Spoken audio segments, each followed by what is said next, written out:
In this video, we're going to talk about implementation of the stack. This is going to be different than using STL. So, first of all, let's take a look. Here, this may seem a little unusual to you, but I defined an abstract class, which I'm referring to as an interface, because a lot of other more modern languages use that term.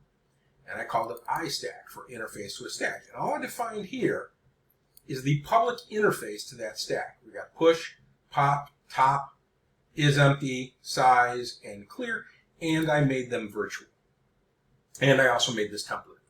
Okay, so now we're going to take a look at an implementation. First, we're going to look at implementing an array, a stack with a good old-fashioned array.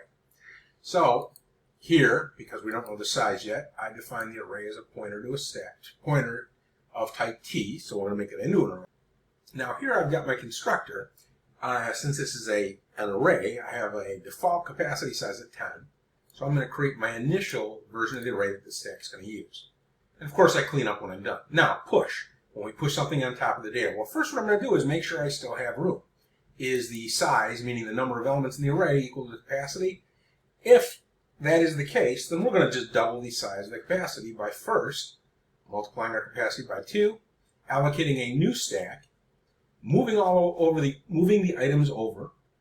Now, if you'll notice here, the potential for a bug is what if the stack has objects which have pointers? Well, it doesn't do a deep copy, it does a shallow copy, so that's something you'd have to address, but we're not going to hear. Then I delete the original stack and then set the stack equal to the new stack. So basically, we create a new one and copy the old one into the new one with double the size.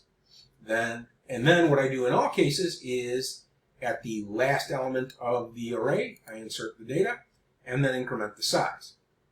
Pop works similarly. First of all, if the stack is empty, that operation is erroneous, so we're going to throw an out of range exception. Otherwise, we're going to grab the last item in the stack and then shrink the actual size of the stack. Not the content, not the actual size, but the actual value.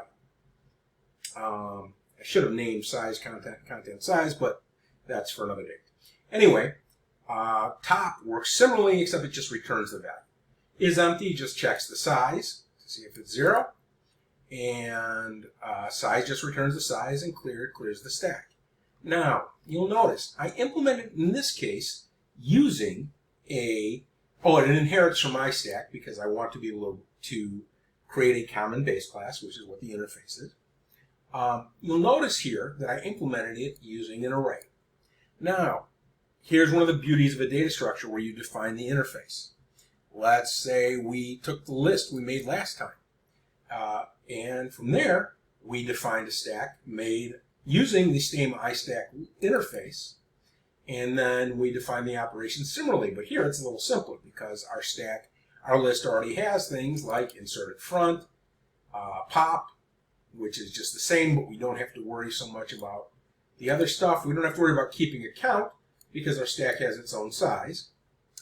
I did the same here with a vector as well. Same thing, it's just as simple. I did the same thing using an STL list. Okay, same basic concept. Notice, however, that because I have an interface, I don't have any changes to the client of the stack. Now I'm going to show you an example of a client. Okay, so I wrote a client that basically it takes here I'll just run it for you. Okay, so basically it's a function that takes a pair of squiggly braces, brackets, or parentheses, and it checks to see if they're evenly matched. So left and right, left and bracket, bracket and bracket. These aren't matched, etc. Now I wrote code to use it with 3 different types of stacks implemented in different ways. But notice that my runner that I wrote takes just a stack that implements iStack, and then it can use it to run through each. So let's look at the actual implementation of the function. No, I challenge you, other than using recursion, to write this example without using a stack. And my answer to that is good luck keeping it general. An expression matcher is an example of what's called a push-down automata, and that's what this example is. Anyway, so I wrote a couple of auxiliary functions. Is bracket start. So it just says if it's a left squiggle, or left bracket, or left paren, return true. Similarly, is bracket end. Then what I do is I take two characters and make sure they're appropriately matched. So you don't match a squiggle with a bracket and so forth. So here's the heart of the algorithm. First, I clear my stack, populate from my constructor here. Then what I do is, for each character in the bracket, if it is a bracket start, I push it on the stack. If it's a bracket end and the stack is empty, I return false because it's not a match. Otherwise, what I do is I grab the top of the stack and then I pop it off. If the bracket does not match, then I return false. Otherwise, I continue doing it for each character. When I'm done, I have to make sure if the stack is empty. If it's not, things aren't balanced. And so then you return false. Otherwise, we return true, and there you go. And here's my little run routine, which just cleans it up a little bit. Anyway, so that's an introduction to how to implement a stack and how to use it in a polymorphic fashion, so you can not have to reinvent the wheel, and when you need to change an implementation, you can without affecting the client.